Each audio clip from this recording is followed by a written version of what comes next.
अस्सलाम वालेकुम दोस्तों। पिछली क्लास में हमने कॉन्सोनेंट को वावल आ के साथ मिलाकर पढ़ा था और इस क्लास में हम कॉन्सोनेंट को वावल या के साथ मिलाकर पढ़ेंगे।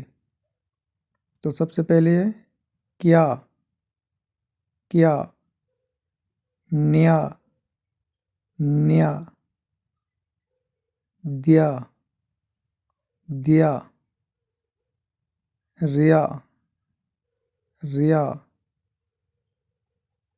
म्या, मिया, बिया, बिया, सिया, सिया, या,